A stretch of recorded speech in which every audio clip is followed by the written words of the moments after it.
The Federal Executive Council has approved an amendment to the National Mental Health Act to decriminalize attempted suicide in Nigeria. The Minister of Health and Coordinating Minister of Health and Social Welfare, Mohammed Pate, disclosed this while speaking with the State House correspondent after the FEC meeting. Pate described suicide as a major public health concern in Nigeria, citing World Health Organization estimates of more than 7,000 suicide deaths annually and about 300,000 attempts each year.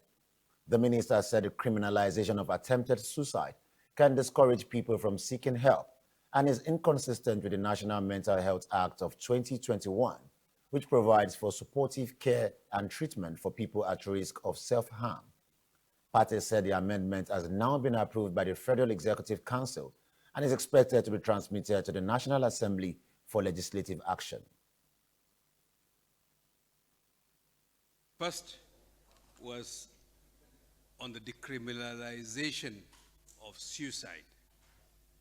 FEC approved the amendment of the National Mental Health Act to allow for the decriminalization of attempted suicide in Nigeria. As you all know, suicide is a major public health concern in Nigeria as well as several other countries.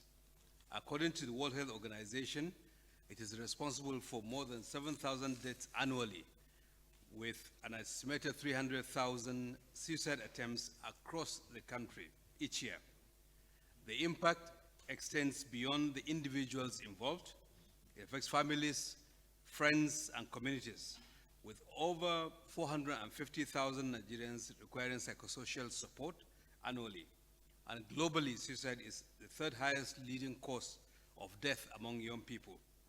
Despite the significant burden, attempted suicide remains criminalized under the colonial era laws, the Criminal Code Act, Section 327, and the Penal Code, Section 231, which treat individuals experiencing psychological distress as offenders rather than persons in need of care and support.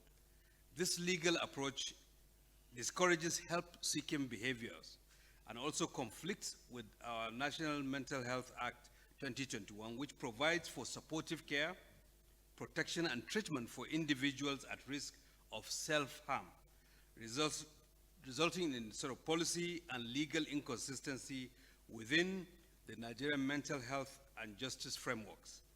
And Council looked at this issue, and a task force had been set up following a resolution of also the House of Representatives, which is supportive of this, and together with the Ministry of Justice, the Ministry of Health and Social Welfare, worked towards an amendment of the Mental Health Act